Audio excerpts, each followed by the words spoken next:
breaking news on KGW News at 11. And a very good evening to all of you. And we begin with that breaking news in a monster snowstorm that has brought the Rose City in many places to a complete standstill. Traffic on some interstates has moved only inches in hours. And that is because the snow came down fast and furious during the evening commute, stranding drivers all over the city. And as Matt will explain in just a moment, it just kept coming. Now, people are running out of gas. Others are abandoning their vehicles. And because the traffic backups are so severe, road crews haven't been able to get near some of those main arteries. Meanwhile, one school district after another, including Portland, already calling off classes for tomorrow. That growing list of closures, ever expanding, we should say. It's up for you right now at KGW.com. So let's get right to team coverage of this winter wallop, including multiple reports from those treacherous roads. But first, to Chief Meteorologist Matt Zaffino. And Matt, the big question tonight really is the snow finally done falling? You know, it is in the Portland area. It stopped around 10 p.m. tonight, which of course everybody I think was grateful for, except for maybe some school kids. But it's been a wild one and a record one to boot. So outside right now, you can see downtown Portland, and for much of the night, we could not see downtown Portland from this Rose City sky cam. That's I-5. The ramps are pretty bare, but there's a stuck truck. He's been there a long, long time. It is 31 degrees. The east wind is picking up. It's going to get colder overnight tonight. So the snow that we have is not going away at all. And it has been impressive. We'll start with the Portland airport. 10.8 inches of snow at the airport. That's the most so late in the season. One of the snowiest days the Portland airport has ever had. It really is remarkable. Now, let's talk about downtown. We measured 6.6 inches here in downtown Portland. Also the most so late in the season. Not a record for the month of February because we had a bigger amount back on February 1st in like the 30s. But the first half of February is typically a lot snowier than the last half of February. So this really is remarkable. What's also remarkable is what Salem had. Next to nothing. It just started snowing there recently, just a dusting there. And when you look at some of these snowfall totals, Rockwood, that's in East County, 11 inches. We had a couple of 12-inch reports as well. Mount Tabor, 9 inches.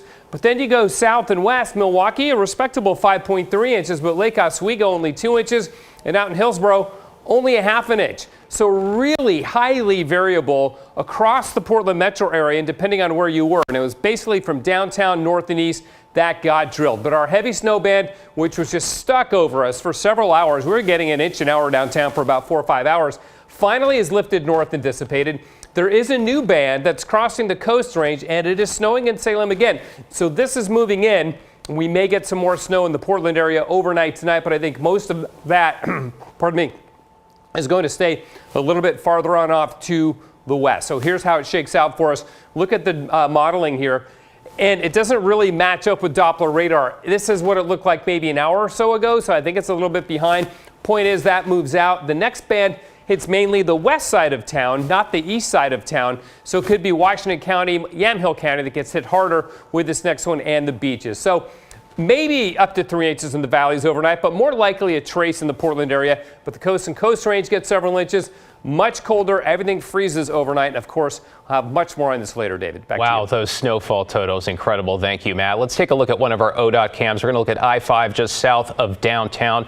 This is at McAdam, the right side of the screen, the northbound lanes. This may very well be the worst spot in the entire city because traffic here has been nearly at a standstill since 5 o'clock this evening. And that is where we find our Catherine Cook. Catherine, you've been essentially stuck on that same stretch for the last 5 or 6 hours here. I mean, so many folks going through exactly what you are, I should mention, including the governor's press secretary, who I've been texting with about this. So first, how are you holding up? And then any sign it's actually going to get better?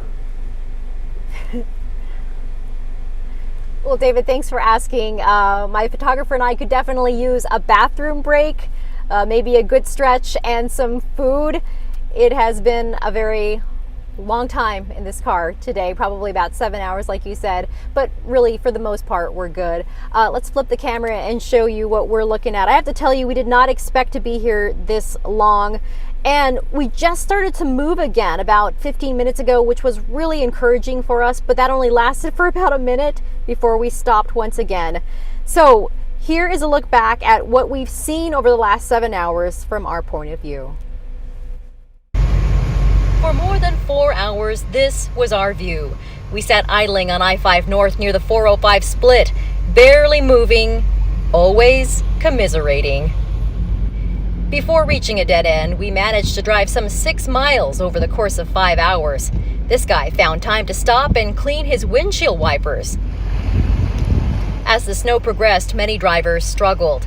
This poor soul stopped in the middle of I-5 to try chaining up his Prius, clearly unaware at the start of his commute that this is how it would end up going.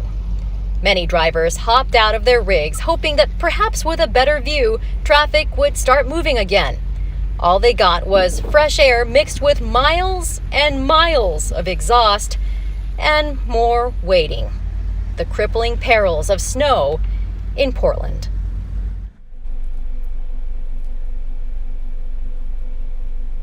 We're back live in Southwest Portland. Hey, look at this. This looks like a familiar view.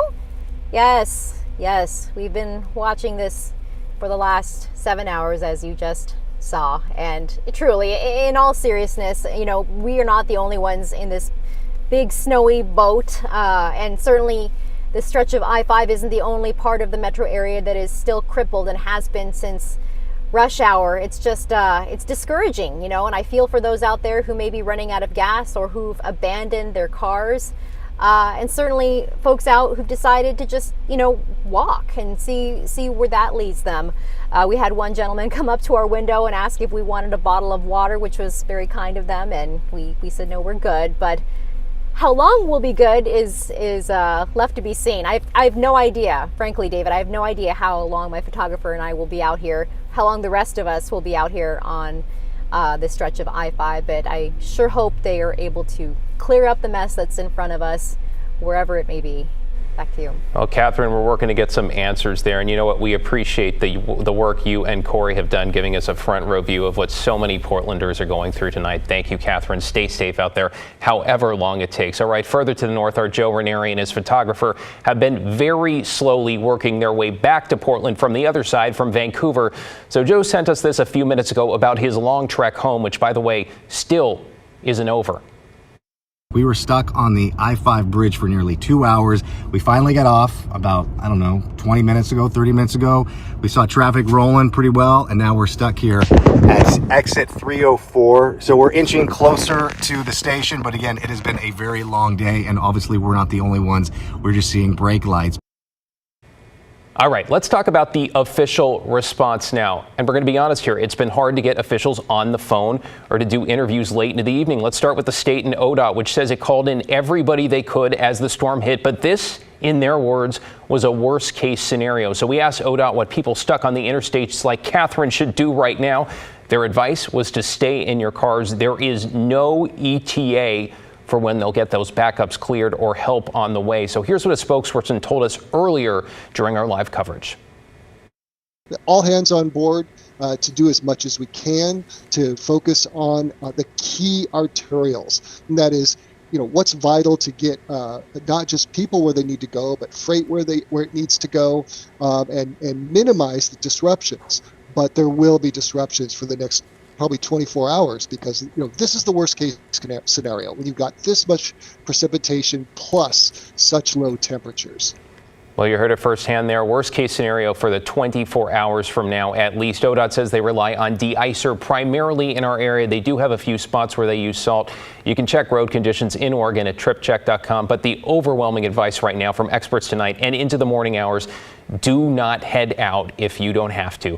Meanwhile, a PBOT spokesperson told us earlier this was not the storm they were prepared for, which essentially means they've been trying to catch up for hours now, though. This map available online shows where PBOT plows and de-icers are working right now. The routes in blue are priority routes, meaning they are treated first. The roads in purple are the priority salt routes. And one of those is West Jefferson, headed out to 26. That's where we find our Tim Gordon tonight. Tim, at least it is no longer snowing sideways, but how's it looking, feeling right now? Yeah, we'll take that part, but David, you know what? It's still gridlock out here. Jefferson, as you mentioned, run up to the 26, still a mess, and you can see from 18th there, Southwest 18th, trying to get on Jefferson, is backed up as well. So this is just a mess. If it's moving very slowly, and this is a problem that's been playing out still throughout the metro area. We start along Southeast Foster Road in the Mount Scott Arleta neighborhood. The snow was flying here on the east side, where traffic on Foster was crawling along a slushy, slippery roadway. It was more than expected for a Dutch Bros barista. With help from a co-worker, she got her car cleared off so she could make the drive home. If I didn't have to work today, it'd be fine. And if my car had heat, it would be fine. But here we are in the snowstorm. A snowstorm indeed, and a slippery mess up West Burnside. Traffic crawled as people tried to get traction. The delivery trucks were spinning their tires. This TriMet bus heading downhill had its front wheels all locked up, sliding down Burnside. Scary.